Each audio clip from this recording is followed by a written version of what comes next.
سیدنا امیر حمزہ رضی اللہ تعالیٰ عنہ۔ سیدنا امیر حمزہ رضی اللہ تعالی عنہ حضور علیہ السلام کے چچا بھی ہیں، آپ کے رضائی بھائی بھی ہیں۔ آپ نے مکہ شریف میں جب حضور علیہ السلام کو غمزدہ دیکھا، یعنی جب ایمان آپ لائے، اسلام قبول فرمایا، تو وجہ کیا تھی؟ صرف پوچھا کہ بھتیجے ہوا کیا ہے؟ اللہ اکبر۔ کہا ابو جہل نے اللہ اکبر۔ یہ زیادتی کی ہے۔ اللہ اکبر۔ میں اس ڈسکس میں نہیں جانا چاہتا اللہ ادباً۔ اکبر۔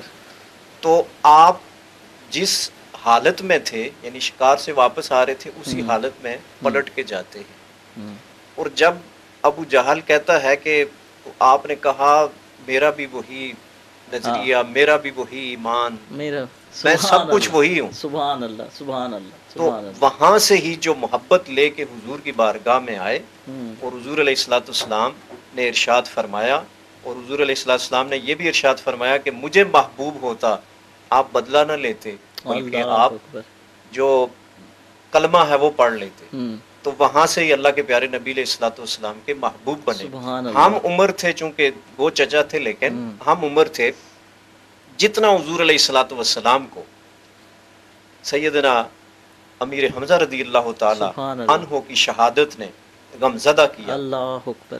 اور جب آپ کبھی کتاب اٹھا کے پڑھتے ہیں نا شہادت کو، یا ان واقعات کو پڑھتے ہیں، یقیناً جو تھوڑا سا بھی نرم دل رکھتا ہے نا انسان اپنے دل کے اندر، وہ پڑھتے پڑھتے ایک دفعہ اس مقام پہ ضرور پہنچ جاتا ہے۔ سبحان اللہ۔ حضور سے محبت، حضور سے عقیدت، اور پھر جو حضرت امیر حمزہ رضی اللہ تعالی عنہ کی شہادت ہے، اور پھر واشی، اور اس کے بعد ہندا، بعد میں ایمان بھی لائے، لیکن حضور نے جو محبت کا اظہار فرمایا، حضرت امیر آپ نے ارشاد فرمایا وحشی یا جو بھی ہے میرے سامنے نہیں آیا۔ یعنی یہ محبت تھی اپنے چچا کے ساتھ کہ ایمان تو آپ نے قبول کر لیا، معافی بھی مر لی، قبول ہو گیا، لیکن میرے سامنے نہیں آنا۔ جب میں تمہیں دیکھتا ہوں تو مجھے اپنے چچا کا درد یاد آتا ہے۔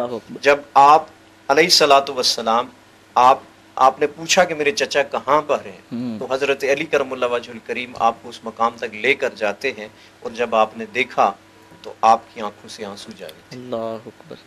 اور وہ جو تاریخ نے لکھا ہے، وہ کلیجہ نکالنا، وہ آپ کے اونٹ کاٹ دینا، وہ آپ کے ناک کو کاٹ دینا، وہ آپ کی آنکھیں، یہ چیزیں اس دور میں بھی انسان سوچتا ہے نا، یہ بہت بہت دور کے 1400 سال بعد ظلم و تشدد کا زمانہ ہے، لیکن اس دور میں بھی اگر انسان سوچتا ہے تو انسان اس طرف جا نہیں سکتا۔ یہ درد اور یہ غم جو تھا، یہ حضور علیہ الصلوۃ والسلام نے کیسے برداشت کیا، اور اللہ کے پیارے نبی علیہ السلام اس درد اور اس غم کو اور اس محبت کو ہر سال آپ کے روزہ مبارک پہ حضور علیہ السلام تشریف لے کے جایا کرتے تھے۔